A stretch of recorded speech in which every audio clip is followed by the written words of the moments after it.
All right, let's dive into something that, every single engineer runs into sooner or later: leadership. And I'm not talking about getting a fancy title or climbing the org chart. Now, this is about something deeper. It's about that huge shift in what you're responsible for, what it really means to have power over the systems and, more importantly, the people you work with, and how you can do all that without, well, losing a piece of yourself along the way. There's this point in every engineering career. And hey, maybe you've already hit it. It's that moment where your focus just shifts. It's not just about the beauty of your code anymore, or that perfectly elegant design. It's not just about cracking that one tough technical puzzle. It's this quiet, but man, it is a profound change. Because right at that point, all your technical skill, it's just not enough on its own anymore. The problems that land on your desk, they're not these neat, self-contained boxes. And your skills, as sharp as they are, they just can't solve for these new variables that are suddenly in the equation. And what are those variables? They're human. Suddenly, your decisions are impacting other people's time, their stress levels, their careers, even their safety. Think about it. A choice you make on an architecture, that can mean months of late nights for your team. A deadline you agree to rush, that might compromise safety. Even a casual comment you make in a meeting can literally shape someone's entire career path. And that's the moment an engineer becomes a leader. It doesn't matter if you have the title or not. It's already happened. So this brings us to a really, really important distinction when we talk about this new responsibility. We kind of have to redefine what leadership even is. We need to move away from that old school model of power and towards something much deeper.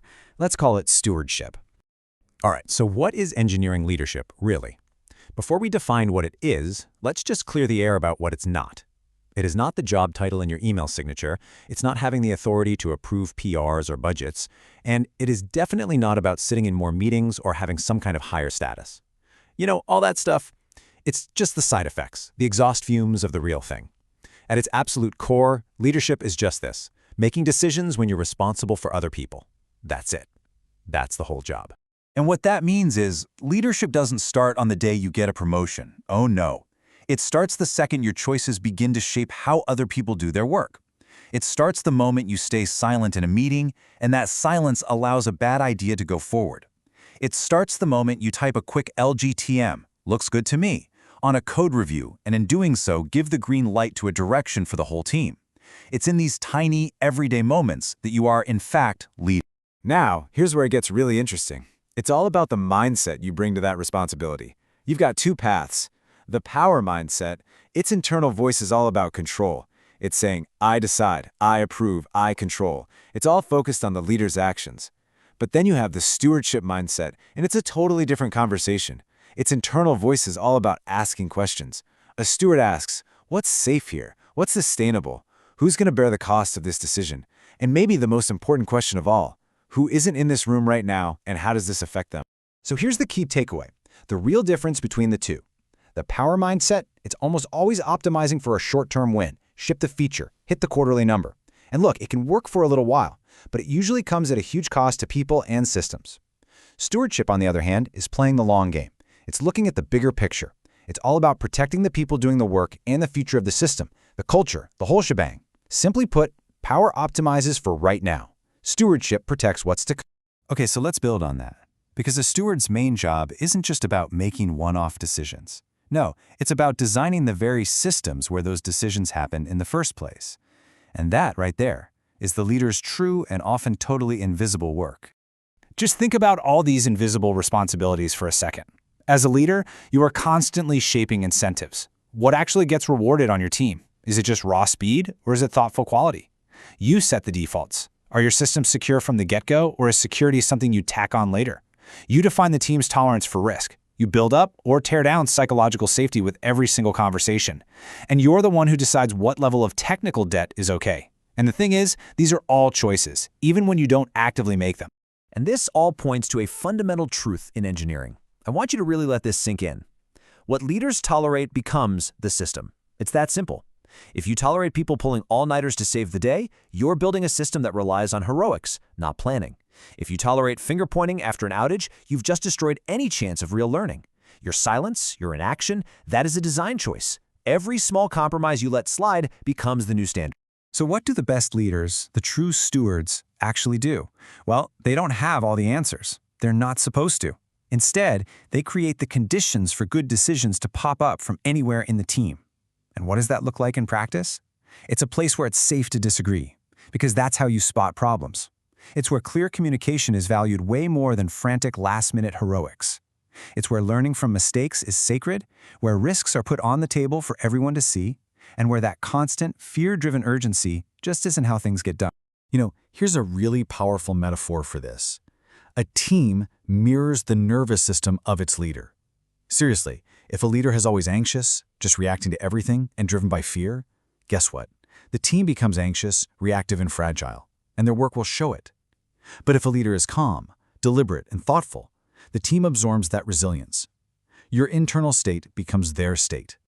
Okay, so where does this all fall apart? Well, the failure modes are painfully predictable. Leadership is failing when speed is always rewarded over safety. It's failing when a number on a dashboard becomes more important than the actual judgment of your senior engineers. It's failing when a post-mortem is about finding someone to blame instead of finding a lesson to learn. It fails when burnout is just accepted as the cost of doing business, and when those temporary sacrifices, well, they just never seem to end, do they? But let's be super clear on one thing. Leaders don't cause every single failure. Of course not. Complex systems fail in complex ways. But, and this is a huge but, leaders absolutely shape whether those failures happen again. A failure is a gift. It's an opportunity to learn and to make the system stronger. A steward makes sure that gift is never, ever wasted. They see failures as an investment in being more resilient tomorrow. All right, up to now, we've been talking a lot about the team. But stewardship goes way beyond just the people. It applies to the technical systems themselves, to the business as a whole, and to the ethical lines you draw in the sand. And frankly, this is where leadership gets really, really hard. So as a steward, your responsibility suddenly includes the long-term health of the architecture. You're thinking about the whole company's approach to reliability. You're stewarding the budget and cost discipline. You are defining and defending ethical boundaries. And yeah, it even extends to exit strategies, asking, how do we shut this service down cleanly 5 years from now? That's a classic steward's question. And to do that, you have to fundamentally change your time frame. Stewardship means you're thinking in years, not just quarters. It's about making choices that will pay off for the team and the product long after your current stock options are a distant memory. It means building systems so well, so resiliently, that they'll thrive even after you're gone. In a weird way, your goal is to make yourself obsolete. And look, this is where the really tough decisions happen. The ones where you don't have all the data and every single option feels like a painful compromise. And in these moments, leadership demands things they just don't teach you in a CS program. It takes moral courage. It takes being willing to say no, even to someone with a lot of power. It takes the guts to slow things down to get it right. And it absolutely requires the willingness to stand up and protect your team. Which brings us to another essential truth. And I can pretty much guarantee this one.